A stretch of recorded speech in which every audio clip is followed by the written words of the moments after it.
அனைவருக்கும் வணக்கம். என்னுடைய பேர் ஏழுமலை ஏஏஓ. இப்போ நம்ம வந்து பொன்னசமுத்திரத்தில் இருக்கோம். உங்கள் பேர் சொல்லுங்கள். கார்த்தி. அண்ணன் பேர் ஜெயராம். அண்ணன் பேர் சுரேஷ். அண்ணன் பேர் முத்துகிருஷ்ணன். உங்கள் பேர் என்ன? குப்பு சார். இன்றைக்கி வந்து ஒரு முக்கியமாக வந்து ஒரு நல்ல விஷயத்துக்காக வந்து இங்கே வந்து பொன்னசமுத்திரம் கிராமத்தில் இருக்கோம். இதில் பார்த்தீங்கன்னா மண் பரிசோதனை செஞ்சு வருஷம் நம்ம வந்து எந்த பயிர் பண்ண போகிறோமோ அந்த வகையில் வந்து முன்னாடியே மண் பரிசோதனை செஞ்சு அது பிறகு உரையாடுறது ரொம்ப ரொம்ப சிறப்பான ஒன்று. சில தவிர்க்க முடியாத சூழ்நிலை வந்து அது செய்ய முடியாத சூழ்நிலை இருந்தால் அரசாங்கத்தில் வந்து தமிழ் மண் வளம்னு சொல்லிட்டு ஒரு வெப்சைட் இருக்குது, வலைதளம் இருக்குது. அதில் வந்து நம்மளுடைய சர்வே நம்பர் கொடுத்தா, ஃபோன் நம்பர் கொடுத்தா அதில் என்னென்ன சத்து நம்ம வந்து அடுத்து வரக்கூடிய பயிருக்கு நம்ம செய்யணும் அப்படின்னு சொல்லி தெரிஞ்சுக்கலாம். இது வந்து உழவன் செயலில் இருக்குது. உழவன் செயலில் தமிழ் மண் வளம்னு சொல்லிட்டு அதுலேயும் இருக்குது. அதுலேயும் நம்ம போய் தெரிஞ்சுக்கலாம். இந்த மாதிரி வந்து பார்த்திங்கன்னா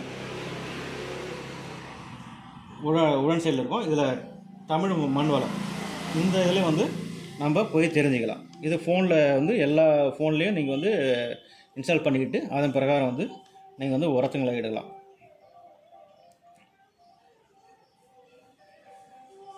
அந்த வகையில் பார்த்திங்கன்னா இந்த மாதிரி வந்துடும். அந்த வகையில் பார்த்திங்கன்னா இப்போ மாவட்டம் வந்து நமக்கு வந்து கடலூர் மாவட்டம், வட்டாரம் வந்து காட்டுமன்னார் கோயில், வருவாய் கிராமம் வந்து கொண்டசமுத்திரம்,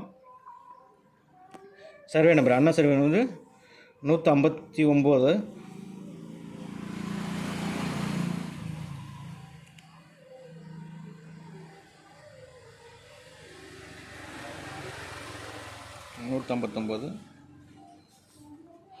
ஒன்று 2 சுரேஷ்.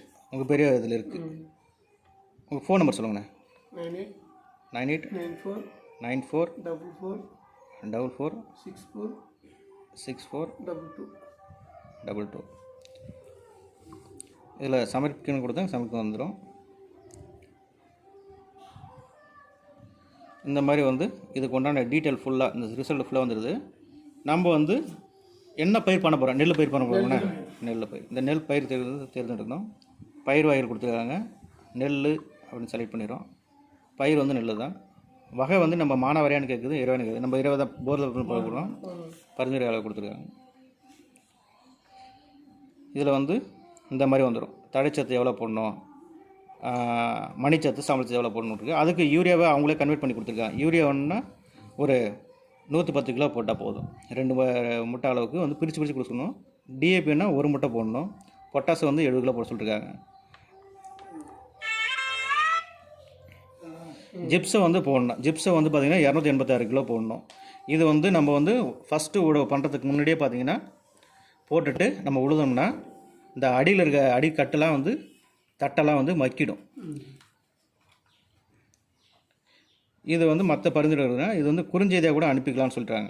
இப்போ உங்களுக்கு வந்து மெசேஜ் வந்துடும், எஸ்எம்எஸ் வந்துடும். எஸ்எம்எஸ் சென்ட் சக்ஸஸ்ஃபுல் வந்துடுச்சு. உங்கள் ஃபோனுக்கு வந்து மெசேஜ் வந்திருக்கா பாருங்கள். இதை வந்து பிடிஎஃபாகவும் கன்வெர்ட் பண்ணிக்கலாம். நம்ம வந்து பிரிண்ட் எடுத்து கூட வச்சுக்கலாம். இது பிடிஎஃப் டவுன்லோடும் கொடுத்துருக்காங்க. இது கொடுத்துனா வந்துடும்.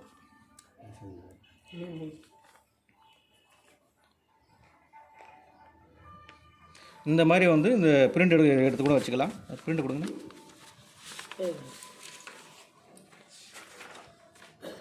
அந்த வகையில் பார்த்தீங்கன்னா பிரிண்ட் இந்த மாதிரி இருக்கும். நம்ம வந்து இதில் சத்துக்கள்லாம் என்னென்ன சத்து நம்ம போடணும் கொடுத்துருப்பாங்க. நம்ம ஏற்கனவே சொன்ன மாதிரி தான்.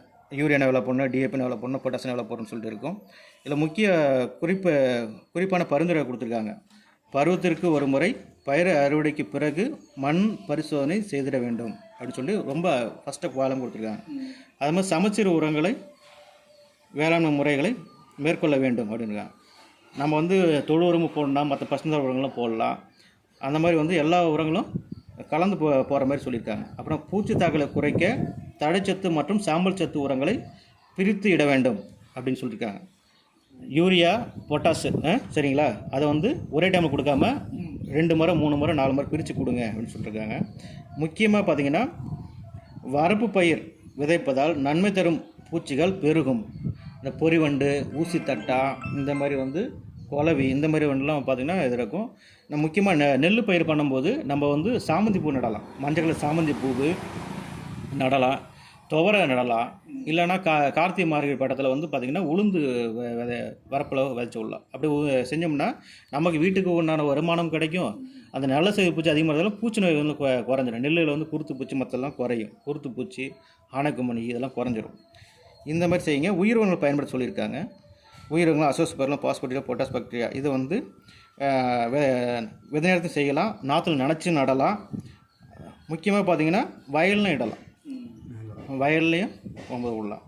இந்த மாதிரி வந்து நம்ம என்ன ஃபஸ்ட்டு நம்ம வயலுக்கு நம்ம என்ன தான் பயிருக்கு நம்ம என்ன தான் இட போகிறோம் க்ளோஸ் என்ன தான் பயிருக்கு நம்ம வேணும் அப்படிங்கிறத நம்ம முதல்ல தெரிஞ்சுக்கணும். தெரிஞ்சுக்கிட்டு அதே மாதிரி நம்ம இது பண்ணால் நமக்கு வந்து சிக்கனமாக பயன்படுத்தலாம். உரத்தை சிக்கனமாக பயன்படுத்தலாம். இப்போ நமக்கே தெரியும் நெல்லுக்கு யாராவது ஜிப்சம் போடணும் நமக்கு வந்து இது வரைக்குமே வந்து போகிறதில்ல. அந்த ஜிப்சம் போட்டிங்கனாலே வந்து முக்கியமாக சம்பவ பட்டத்தில் போட்டிங்கன்னா கோடை குருவியில் நம்ம வந்து பயிர் பண்ணிக்கணும் இல்லையா. அடித்தட்டை இருக்கும், வேஸ்ட்டில் கூலாகலாம் கிடக்கும், அதெல்லாம் ஈஸியாக மக்கிரும். ரெண்டாவது அந்த அடித்தட்டெலாம் ஓரளவு பார்த்திங்கன்னா இந்த நோயெலாம் இருக்கும், நோய்கள்லாம் இருக்கும், அதெல்லாம் ஈஸியாக மக்கிடும், அழிஞ்சிடும். அதனால் ஜிப்ஸை நிறைய போடுங்க. இந்த பரிந்துரைப்பட்ட அளவு மட்டும் போடுங்க. இதெல்லாம் நமக்குள்ள ஒரு மனசில் ஒரு இது இருக்கும், கடலைக்கு மட்டும் ஜிப்ஸம் போடுறோம், நெல்லுக்கு போடுறது இல்லையா அப்படின்னு சொல்லி ஒரு இது இருக்கும்.